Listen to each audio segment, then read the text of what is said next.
Pat Sloan here. We're going to start out on this side of the table. Okay, so there are a couple things that are the holidays of the day, or things that are celebrated on this day. One is sponge cake. Now, I don't know, is sponge cake the same thing as pound cake? What? Tell me in the comments here at YouTube. Is there a difference? Or go over to my kitchen group, Kitchen Adventures at Facebook, and discuss sponge cake and what is that exactly? I'm just a little unsure. Is that like when you buy pre-made shortcake things? Okay, maybe it is. So talk about it over there. Don't put it in my regular Facebook group because we won't approve it. Put it in the food group if you're over there. The other thing, it is Levi's Day. Levi jeans. Now, I have not made a jeans quilt. A quilt with mostly jeans fabric. And I don't know why. I just has not happened yet. I think maybe I should work on that. Should think about that, because I think between Greg and I, we can probably come up with enough pairs of jeans. I remember years ago, my mom, who doesn't really sew, collected jeans fabric, and I think she maybe even cut squares, and then she ended up donating it because she was like, I'm never going to make this. She's not a person who makes things. It's just not. I didn't fall from that tree. So. But jeans quilts, share your jeans quilts made with jeans fabric over at my Facebook group, Quilt Along with Pat Sloan. So I have a little label challenge for you today. So we're going to do the label challenge first. Ta-da! Do you like challenges? Are you up for those? I find it very useful to have a group of labels already cut, because that seems to be a stall point for me. You know, like, I don't know why I put labels on the things, but I don't know why I get stalled at the fact that there might not be one already cut, that I can just open up the container and take a label out. So a few years back, I put one of my fancy tins to good use, and this has got cut labels, or at the minimum a piece of white fabric that I'll be able to cut, all right here, and all I have to do is open this up. So usually, let's just take a look, you know. Come on, let's take a look. So first of all, this tin, who else owns this tin? Isn't this fantastic? Look, it's a Milky Way tin, and they had all these beautiful, gorgeous Baltimore album blocks on it. And the tin was an anniversary tin in 1997. So I think it's in pretty darn good shape. I take care of my stuff. Look at that. So if you have one of these too, give a shout out. You know, share a picture of this. You can share a picture of this in the Facebook group. So what I have is labels. So I have things that are like labels that were a pattern, you know, like a fabric that you just cut up. M is for memories. So Laura, our ambassador Laura, this should be for you. M is for memories. Laura loves to make memories. And just, these are cool. But what I usually have are squares, which I'm going to show you. Here are some that I believe these may have been sent to me by one of our friends. See, here's one cut up. All I have to do is press it, and it's ready to use. Typewriter. See, like, I wouldn't really use this as is for the label. I would have to sew something around it, so it's not quite ready to go. But like this one, I could just put the minimum stuff written all in the background here, and so this would be ready to go. But what I generally have are squares. So let me just put this aside a second. So I generally will cut a square and then make a triangle out of it to do a triangle label. Here's the swim team label right here. I have to stitch it down. It is sewn right into the binding. This is the front of the quilt. This is the backing. And so I put it in when I'm doing the binding, and then I just have to stitch down one side, and it's folded over. So that is what I have, and I want to show you some sizes. So this is a 5-inch, a 6-inch, and a 7-inch square. And when I fold them, they become, there is the label for a 5-inch and the 6-inch and the 7-inch. Oh, didn't get him quite folded. They have to be really folded right even so that it goes in your corner of your quilt perfectly. So there we go. And these, if you need to have more information, the 7-inch one, if you just want to do, you can do something in between these, but I just wanted to show you the sizing so that you could get a feel for it. This is one of the smaller ones. I believe my square was even smaller. Yeah, it was just a little bit smaller than the 5-inch. So the 5-inch would have been just a little bit bigger. And then there's a 6-inch that would be on there, and the 7-inch. And when you fold it over, you have 2 layers of fabric, which helps with the shadowing of your backing fabric through the label. Because if I just have one layer, let me show you that. If I just have one layer, you see all the fabric, the backing fabric. But when you have it as 2 layers, it blocks out a lot of it. It's not perfect, but it blocks out a lot of it, which makes it just a lot easier to read. All right, so what is the challenge? Oh, wait. Okay, let's do the challenge first. Okay, then I want to show you some pens I got in. So what is the challenge? What I want you to do is find a tin, find something, or a bag. You can have a bag, one of these project bags, like these would be good too. If you have a place to store project bag, some sort of container. There you go, a container. And then I want you to gather any labels that you have that you might have already made up. You might have little ones that you like tuck in the corner, whatever. If they're kind of scattered, like I do need to find those. I have some of those that you like sew in extra, let's say made with love or something like that. Those little dimensional ones, they're not in here. They're not in here, and so I need to find those. And I also need to clean this out a bit, because I think there are some, like here's something I did on the embroidery machine. So yeah, see that? But that material is too open weave for a label. So I was thinking I would add something else to it. Anyway, I need to look through here. I need to weed it out a bit, and then find those other little dimensional labels. I'll put this on. I'll take a break and I'll find those and show them to you. But then what I want you to do is, I'm off track, aren't I? Let's get back on track, Pat. So I want you to cut a bunch of squares and put them in your container so that you have instant labels. You just have to pull it out. If you want to, go ahead and press them into the triangles so they're all ready to go. If you're just using like squares, I think that is the way to do this. Let me see if I can find those little dimensional ones. Hold on. I found them.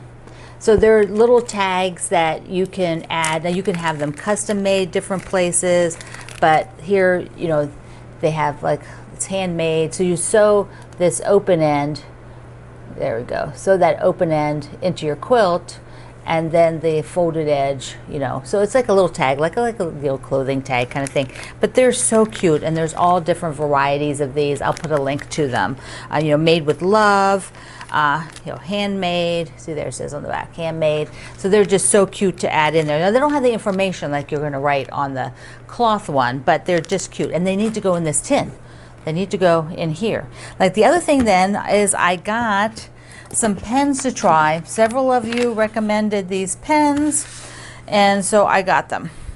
This one is the Sharpie pen, which is made for, it says stays permanent through washing. So this is a permanent pen to write on cloth for washing, for washing the thing. So that's perfect for quilts. And so I am, okay, get him out of there.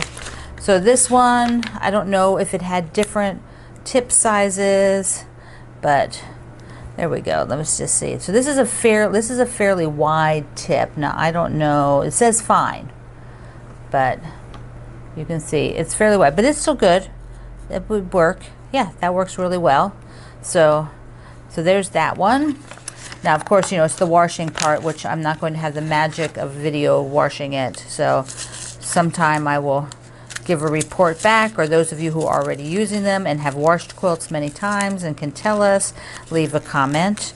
Okay, and so this next pens are tulips, and they are also, sorry about that, I'm struggling to get it out of the plastic. Okay, there we go. Sorry. All right, best on white and light colored fabrics, permanent. Okay, so here's another permanent. This one says it is Does it have a size? I don't see any size. So it's about the same. It's a little bit lighter, and it does have a little bit of drag on it. The Sharpie didn't have too much drag. You know, it's got a little bit of feathering on it, but it still looks nice. Okay, so that's a tulip. So these are these two, the Sharpie and the tulip, and I will link you to those. So if you want to try them out, like I am, I'm going to start writing my labels with them. I think I'm going to actually put them in the container. I'm going to put them in there. I'm going to redo. I don't know. Maybe I need a bigger container. Let me just. I'm going to clean this out. See what all is in here. All right, that is the challenge. So I want you to get a container of some labels together in one spot, so that when you're ready to do a quilt, you just have to open that up and it's in there. Yes, we quilters, we love that. So the Quilt Alliance this month is from Suzy Quilts. There she is, and her block is pretty darn awesome. The Quilt Alliance invited 10 of us to do a block a month for their anniversary. And so it's such a fun thing to see what everybody's has created, what different styles their blocks are, from improv to very traditional to kind of a blend and a mix. This one has a bit of a 3D look. So if you are part of the Quilt Alliance, this is something that you can get with a download through their membership. So check it out if you are over there and missed getting your block this month. Okay, the other thing I have are 2 crab quilts that were shared, which I didn't get in. They were after I did the crab quilt parade the other day, but I have to show them to you because they're amazing. Let's take a look. I have 2 crab quilts to show you. Katrina posted her full quilt. We looked at it when it was in progress, but here it is in all its glory. Just so darn cute. And she did, above all of the sand blocks, she made them into ocean blocks with seaweed and bubbles, and looks like a pearl on that 3rd row on the left. And then another fabulous quilt came in by Sherry, and I just have to show you this one. Look at these crabs. Look at them. She used great big cave facet prints, and I have to show you a couple of the close-ups. Here's the first one. Look at that. Look at the cabbage. I just love it. And then the swirly pink one down there, pink and purples down there. And then here's another close-up of dots and another cabbage. Just amazing. Now I need that cabbage fabric.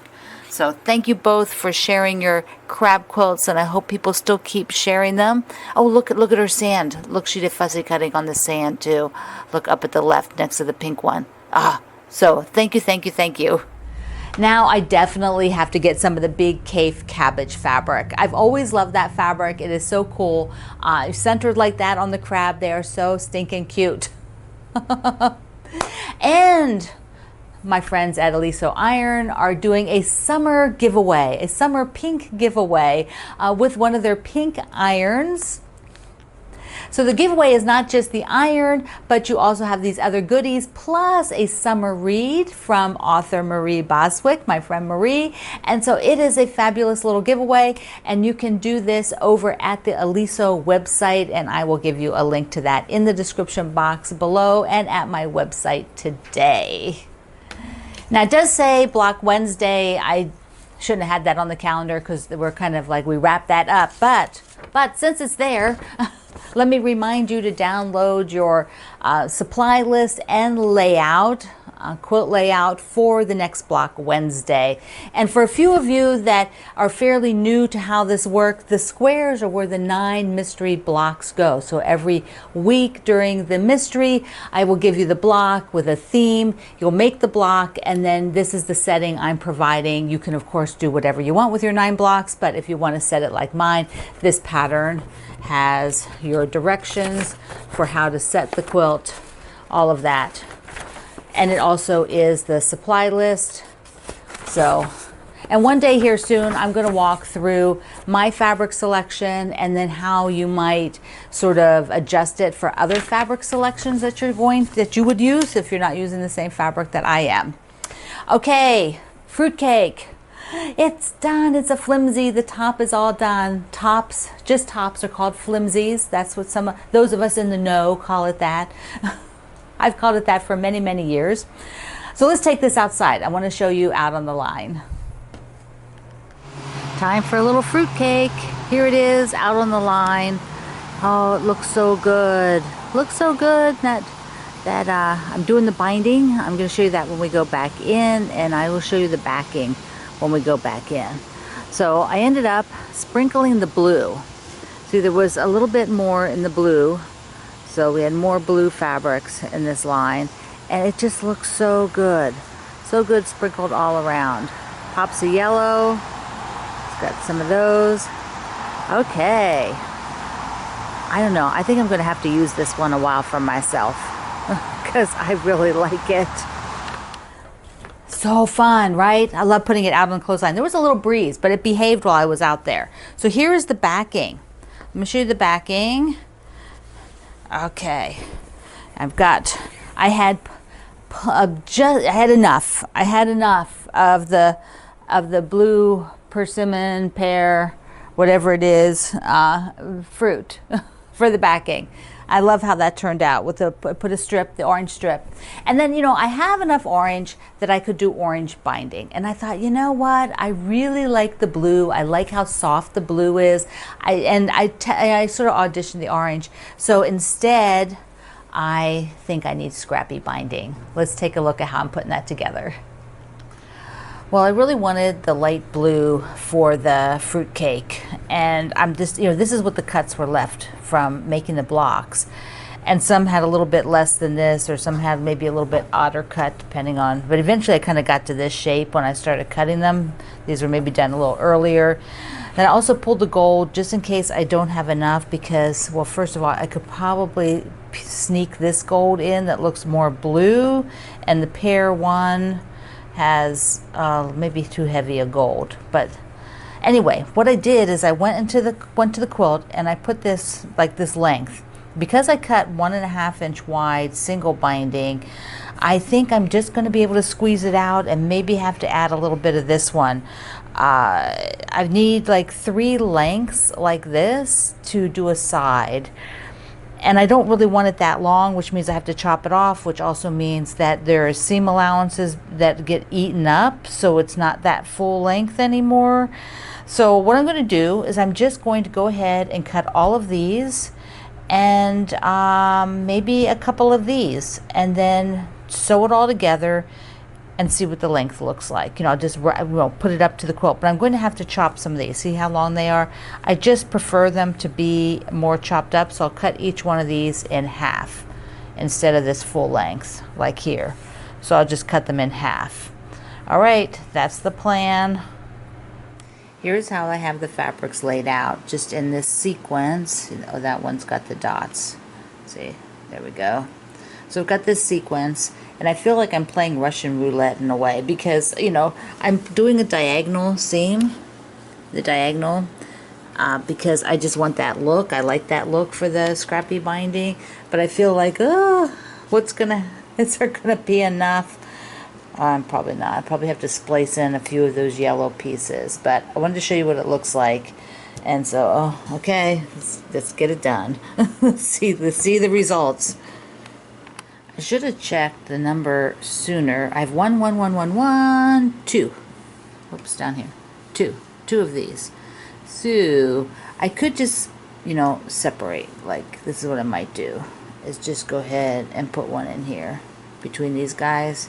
So it'll repeat a little bit faster in this one section, but I don't think that's a big deal, and it's easier than going back through here and splicing it in somewhere. So I'm just going to do it like that.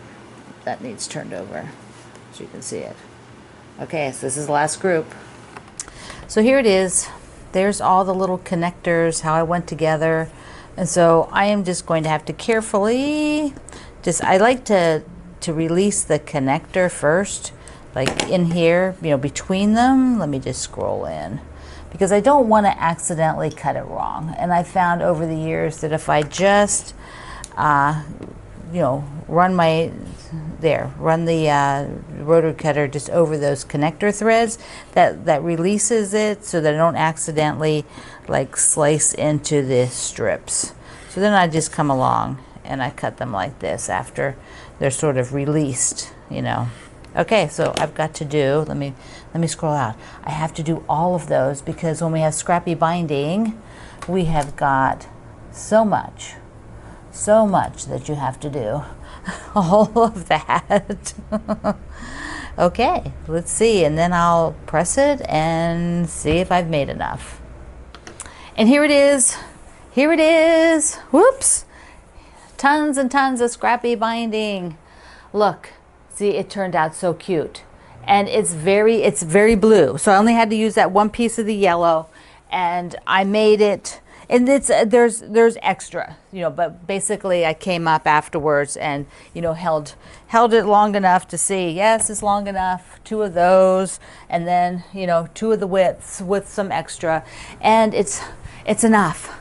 Yes, I love it. Love it, love it. So I'm going to put it on one of my spindles to hold on to and fold this back up, get the top in this set to go to the spa. All right, my friend. I hope you're going to take my challenge today. I think it's a good one. I think it's easy. It's easy to get some labels put together, particularly if you're just sort of doing like I am, where you're taking a square and folding it in half. Find a container of some sort to put it in. Find any of your little extra things. Whoops, extra things like this. Put your pens in here. This is what I'm going to do. Put my pens in here. Everything all together. Okay, so I love you. Mwah. Thank you for being here in the Sloan Zone. I will see you online.